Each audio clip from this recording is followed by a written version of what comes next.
Hello, everyone. Welcome again to Jennie and Laurie of Astropath. We are starting a new series today that we're very excited about. This is really new for us, and we hope that you enjoy what we're doing. What we are really looking at in this series is we want people to see the spectrum of experience that different parts of a natal chart can show.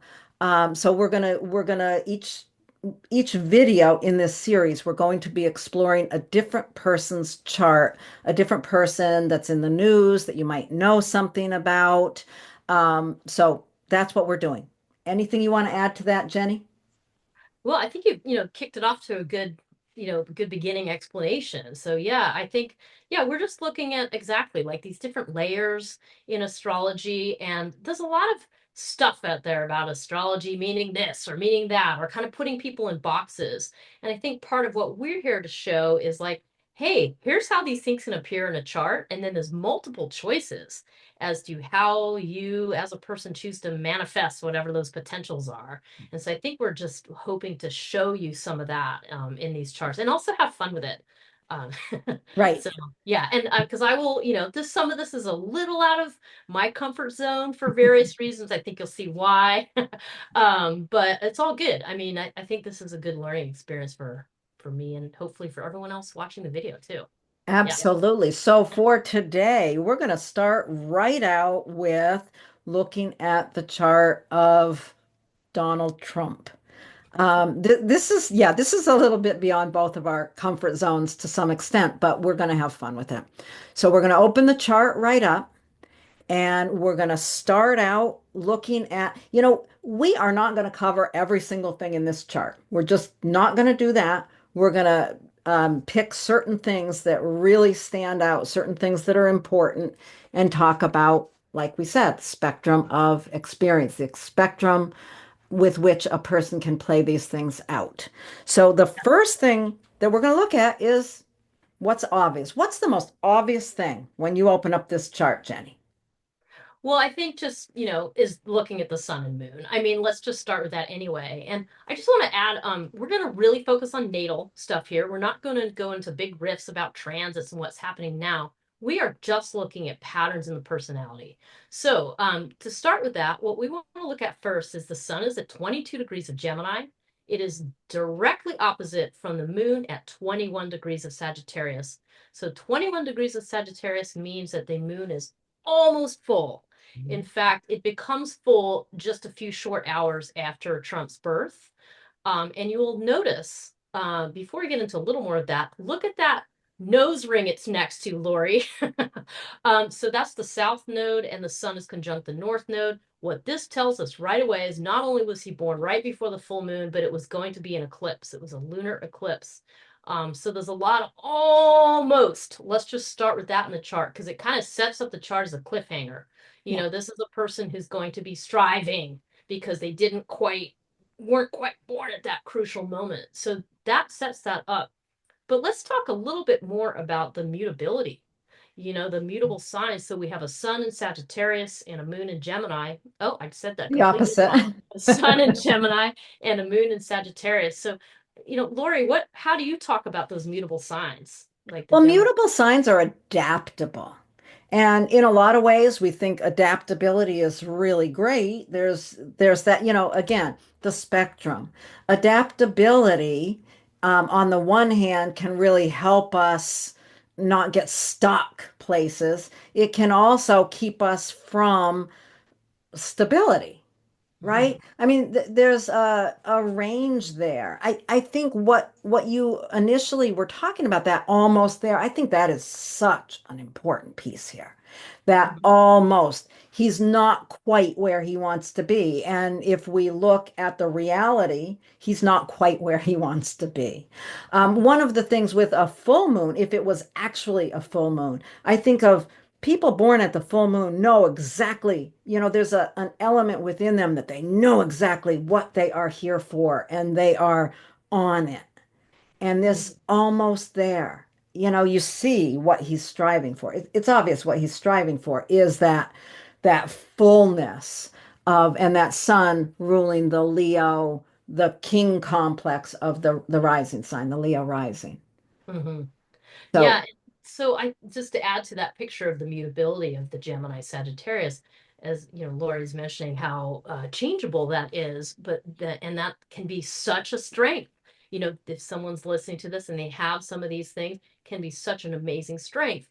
But in this case, it also can lead one to be, quite honestly, very shallow right. because you can be at those really surface levels because of the changeability. I mean, in balance, I feel like mutable signs are so helpful. They're looking around outside themselves, trying to figure out who needs what, how can I help, how can I be of service.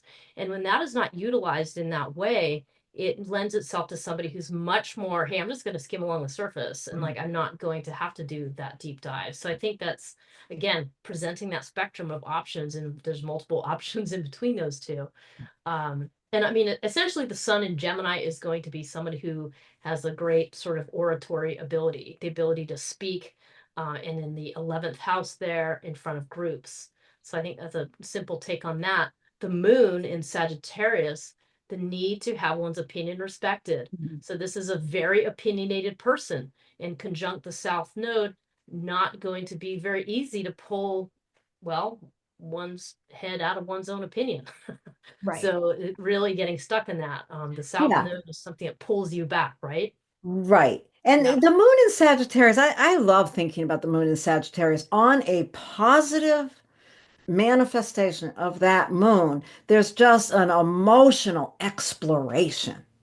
Hmm. And the more negative manifestation of that is my opinions are the only thing that counts. And we can see how this particular person uses that energy. And like you said, the South Node keeps pulling him back into that place of my opinions, and I am going to express them out into this community that I'm pushing my oration into.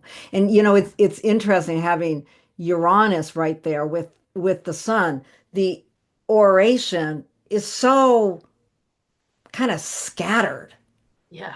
It's not like he's got a clear, solid way of speaking. We all know that.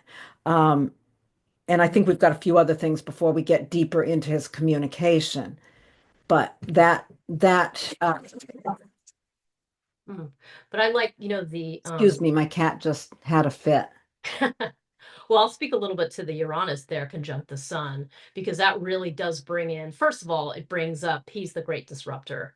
Yeah. This is the person that we've always really known, at least since 2016, but before that, this is a lot of disruption. Anybody with Uranus near their sun like this, they bring that ability to really change things, stir things up, dump things upside down on its head, you know, and break it apart so that something new emerges. And regardless of your opinion or anything else, like that's a sort of a fact about this person. And I really agree with the idea, like, yeah, it looks like a strong oration ability, and that's going to be a part of the whole complex here, and that's absolutely true.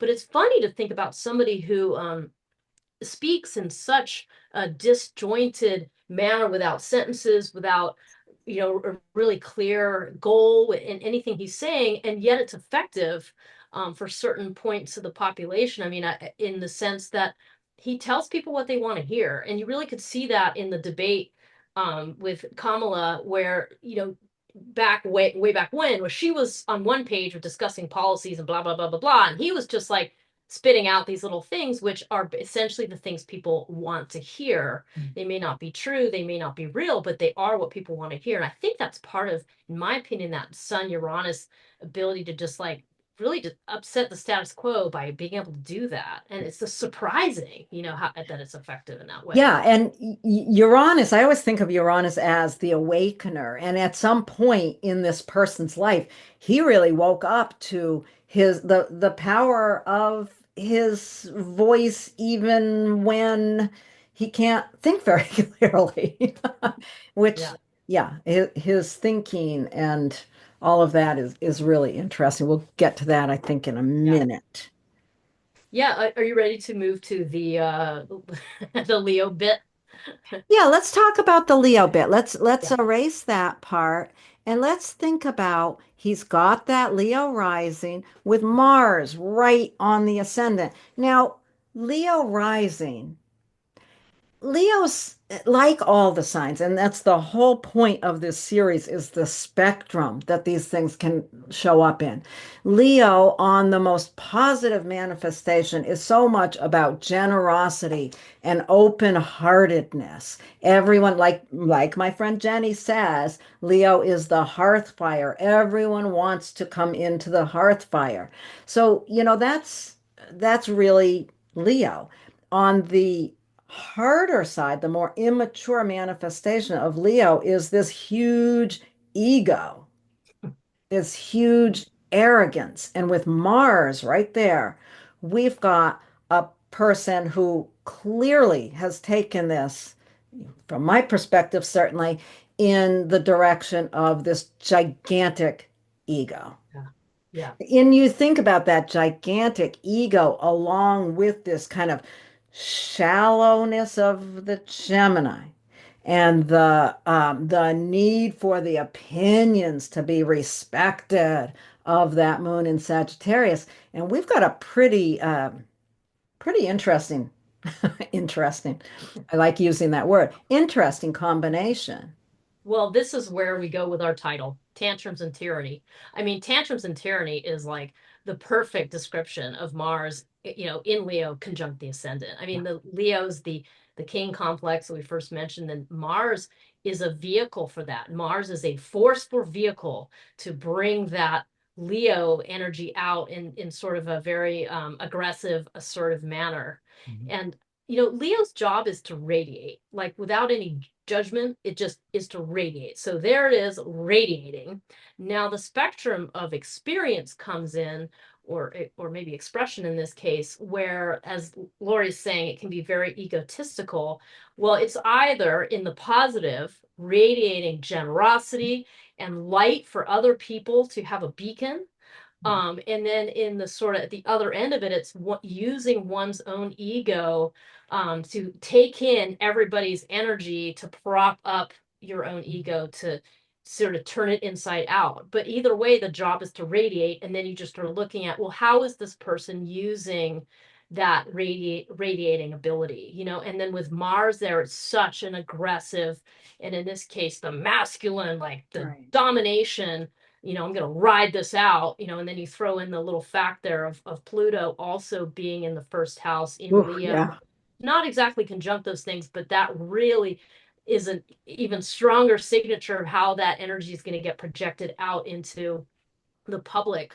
Pluto really brings that in. So that's a Yeah. lot, but Yeah. And since you brought Pluto up, just noticing that Pluto does not make any direct aspects to anything else in the chart, which in a yeah, lot of ways really suggests its strength. yeah. The power of Pluto in his personality. And, can't deny that.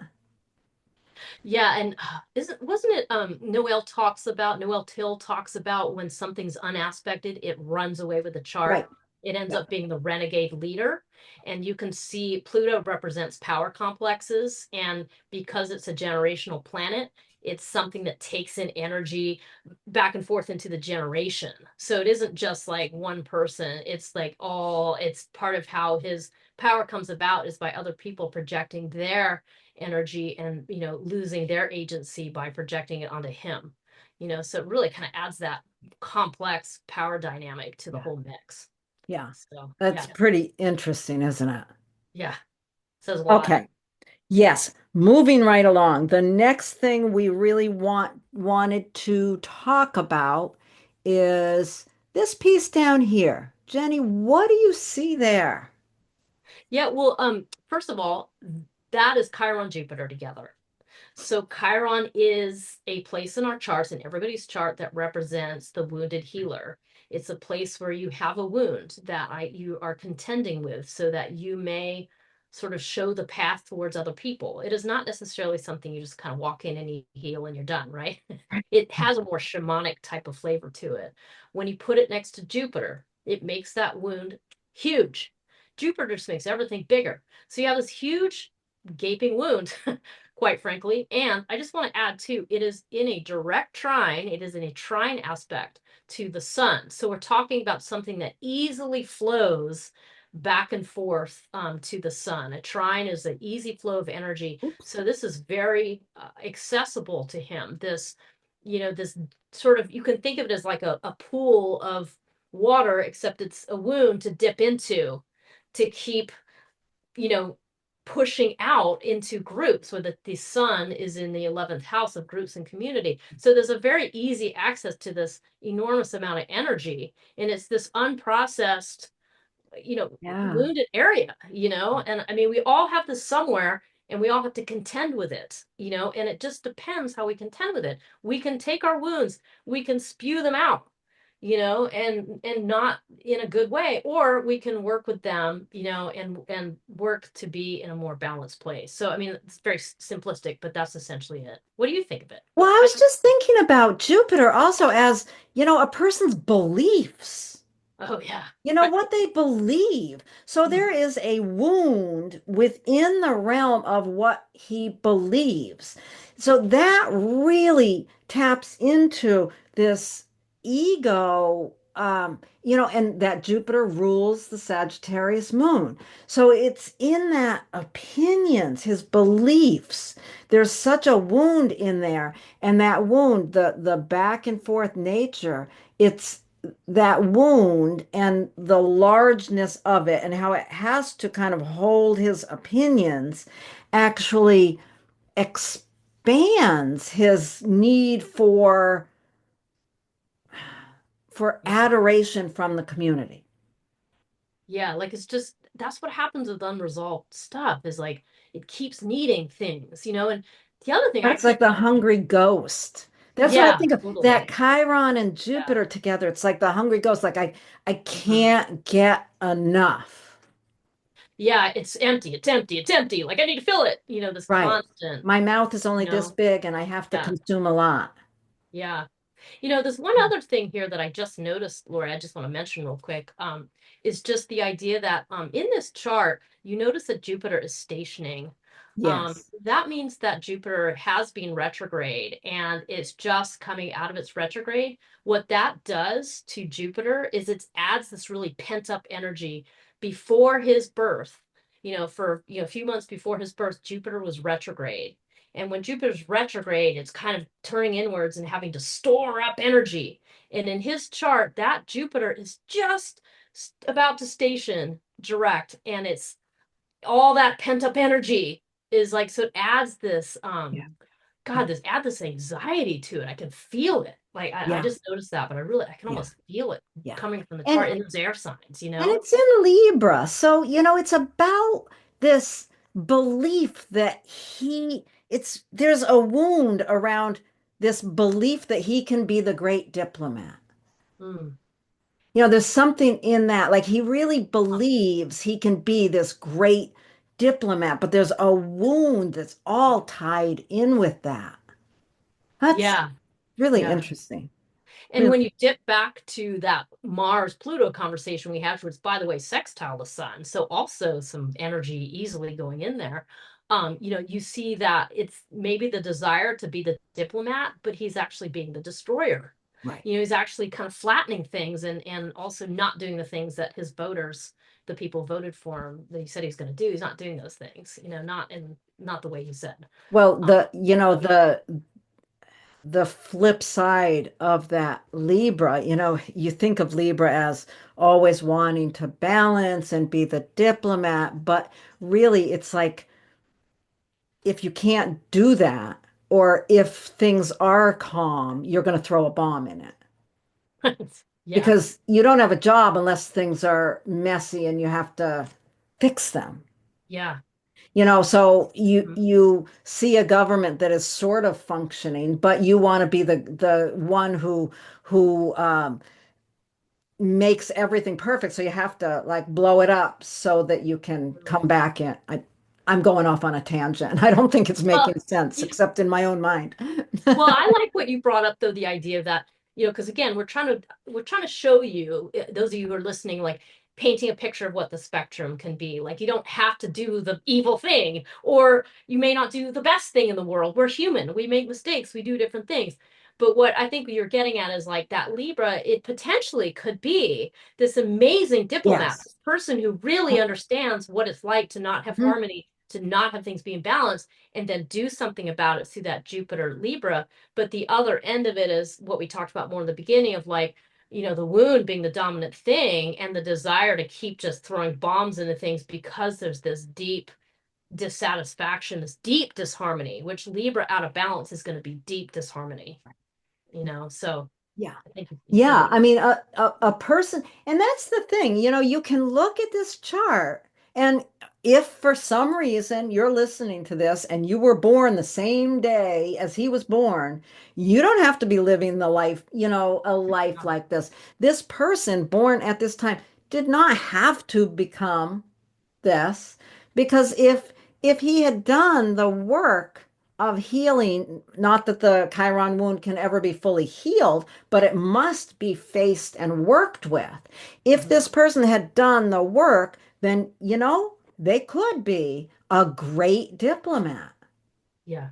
and Yeah. do great Yeah. things in the world. This chart does not predestine, I don't believe, him for this role that he's playing.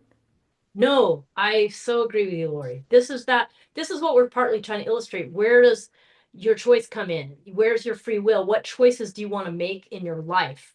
And this is brings us to that thing that, we like to talk about, which we don't talk about much in our videos, but personally is that idea of level. What level is this person at? Like what, I guess you could say sort of spiritual level. Is this a person who's going to who wants to be who's born and then wants to work on these issues and wants to work on healing and wants to work away from that south node opinion near the moon that we talked about in the beginning and use it to be a force for good? That's a choice. That is a choice that remains. And I think that's exactly what we're saying. Astrology does not show you good and evil. It doesn't have anything to do with that. It shows you the spectrum of possibility, and then we're just kind of looking at these charts going, what has this person chosen?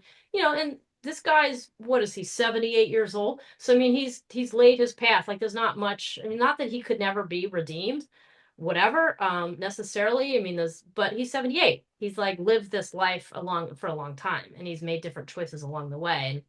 And we could have a whole different conversation about transits and not, but we're not. Right, we're not. So anyway, so blah Okay. blah blah. The What's next? next thing I want to talk about, if we're there, can we Yeah. move on? Okay. Next thing I want to talk about is Mercury.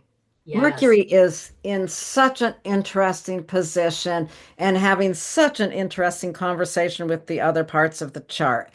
We talked a lot about, his ability to speak, this kind of erratic way that he speaks. Well, Mercury rules those planets in Gemini, and it is the planet that represents our thinking, our ability to communicate, all of that stuff, how we think. So Mercury, first of all, it's in Cancer. So, we tend to think, oh, Cancer's all sweet and sensitive. Cancer is also the sign that is like the protector. So I think in some ways he probably sees himself as not only this great, yeah, all these other things we talked about, but he probably also sees himself as a protector, right? But what's Mercury doing? First of all, it's in the 12th house, so it's kind of functioning in a hidden place where he probably doesn't have real access to his own way of thinking in some ways. One of the most interesting things about that Mercury, when I look at it, is that it is in a clear square aspect to Neptune. What does Neptune do? It dissolves, it confuses, it in order to use it in a healthy way, we would have to really tap into imagination or spirituality. Clearly, this man, he can stand with an upside down Bible and say he's a Christian, but we know better, right? There's not a spiritual component that directs his way of thinking. There is clearly a lot of confusion here. and lack of understanding how to use his mind and his thinking. Um, it also it also squares Chiron, doesn't it? Yeah, close enough. So yeah, close enough. You could almost extend it to Jupiter, but at any rate, um, there we have, the confusion of his thoughts, along with the erratic parts that we were talking about with Uranus. What do you want to say about that, Jenny? A few little things. Let's start off with it's the 12th house. So we're looking at the unconscious.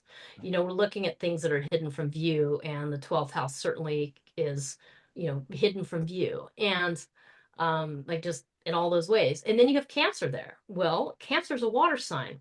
All of the water signs, by definition, have layers of unconsciousness in them. We're human beings. We're never going to be fully conscious and fully aware of everything that we're doing, right?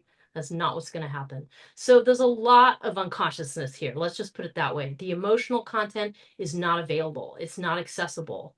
It's very much hidden from himself.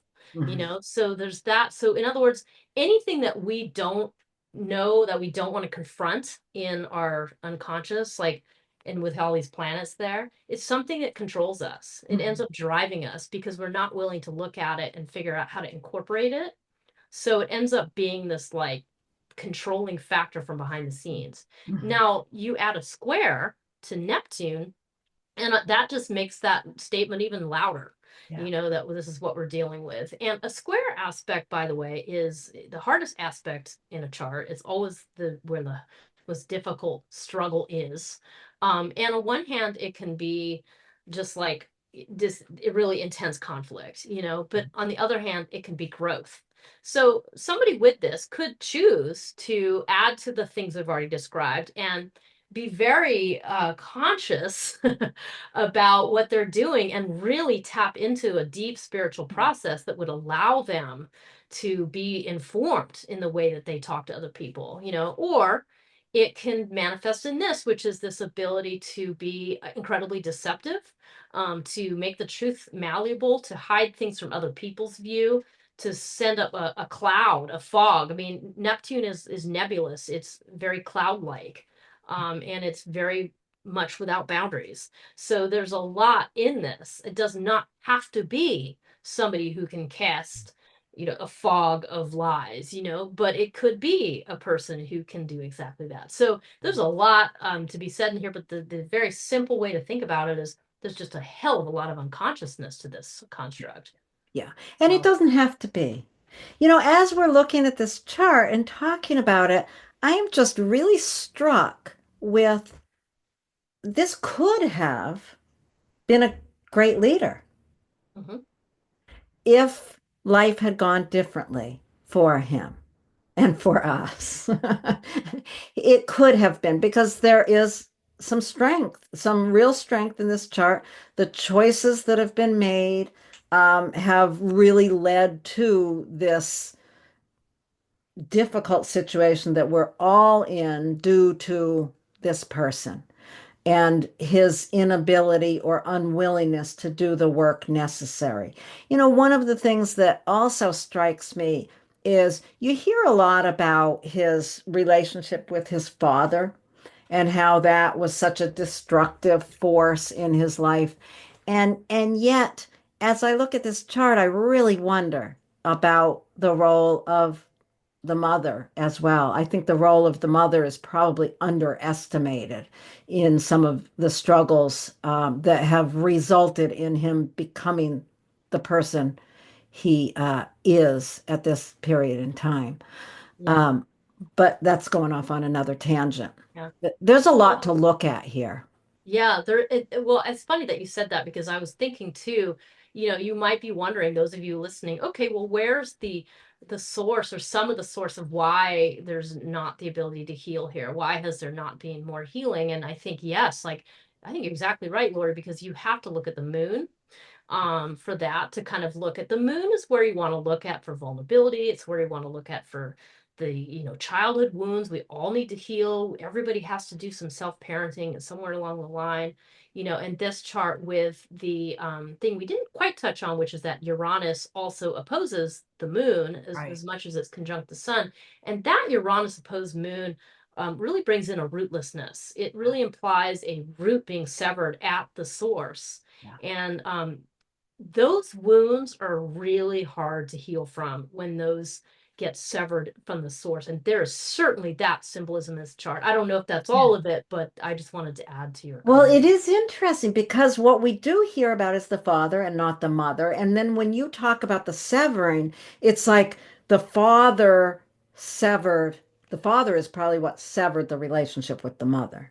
Mm. And that's why we don't hear about the mother because it's been severed off. Oh, interesting. And that's a really powerful wound there. Yeah. That's really interesting.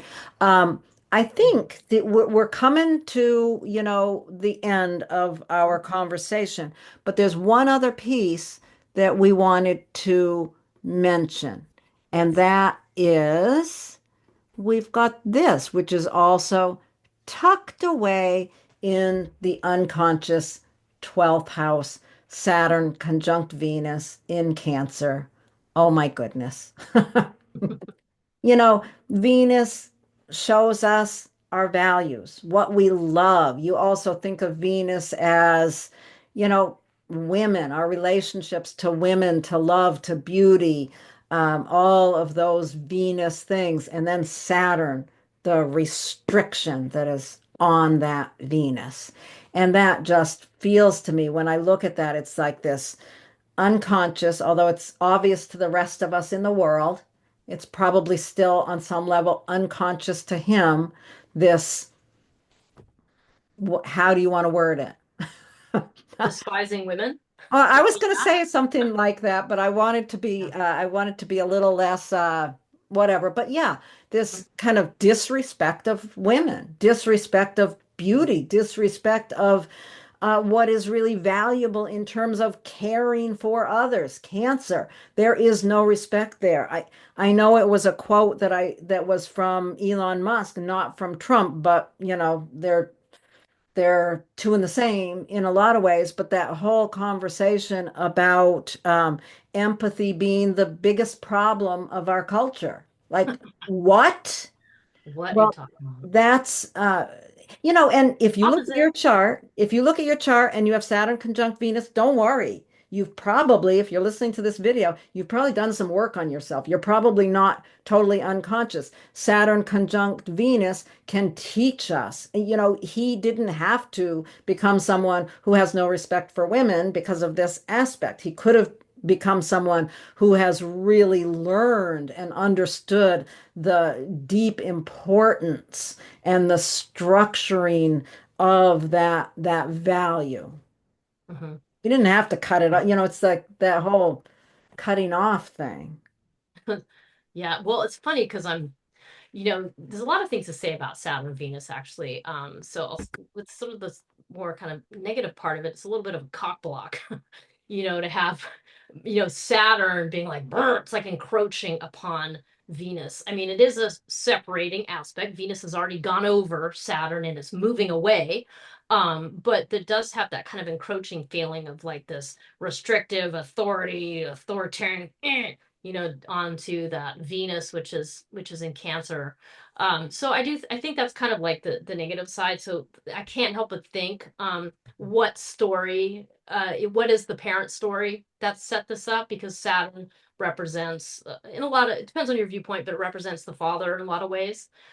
So what's the story here? Why has this been transmitted? So there's that piece of it. Why has it come across like this?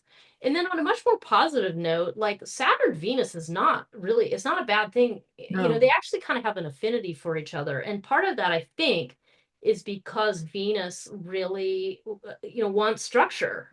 Structure is helpful in relationships, knowing where you're at. Are we on the same page? Do we have the same values that we want to work together in a relationship? Those are hugely important conversations.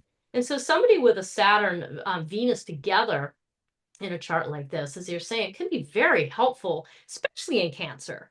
Now you have a container. right? Now you can have a container of how you're going to work with the relationship. So I think that's the more positive side. That's the choice that you have. And it suggests someone like, yep, there's a lot of learning because Saturn's the teacher, and it can be a harsh teacher. So there's learning that has to be done, but it does not have to manifest as this like dead end because it's kind of just a dead end in his chart. And I might add, it's not connected to anything else. The Saturn, Venus, they're together. It is connected to the midheaven, but it's not connected to another planet. So it's kind of this little island by itself that doesn't know what to do with itself, kind of floating around in the sea of unconsciousness there, right? Yeah.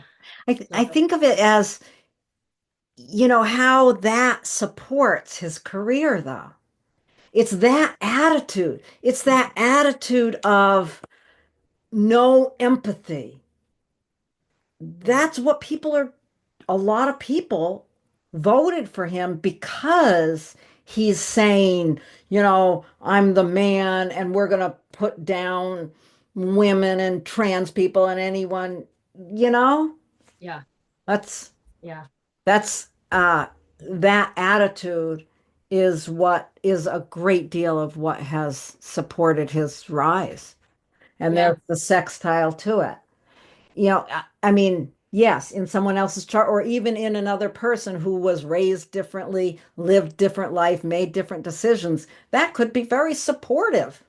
right, The more positive way that you just talked about, what that could be on a positive level, right. could really support a very different picture. So, Yeah. And, so I just want to say kind of like overall here, what you can take away from this is, and what I really notice in having this conversation is there's a lot of disjointedness in this chart. There's a lot of separations, a lot of things doing something by themselves, mm, where they're kind of alone, like the Mercury Neptune thing is kind of alone by itself. The Venus Saturn kind of alone, not mm, easily connected to the chart. So there's a lot of like, in order to mm. wield this chart in a more positive way, there would have to be a lot of overcoming of those separations, overcoming of those breaks. I can see in my mind these like jagged breaks that have happened between Yeah, different parts of this yeah. person's personality.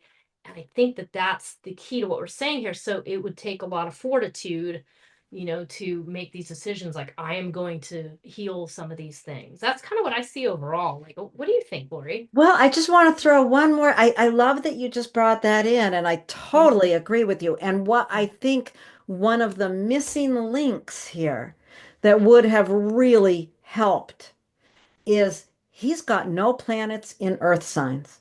Mhm. So there's nothing, it's really difficult for him to find a place to ground himself. Yes.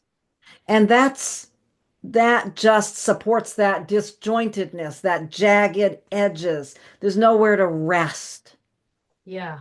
Yes, his midheaven is in an earth sign, but that's not a planet. That's not Yeah. supporting him.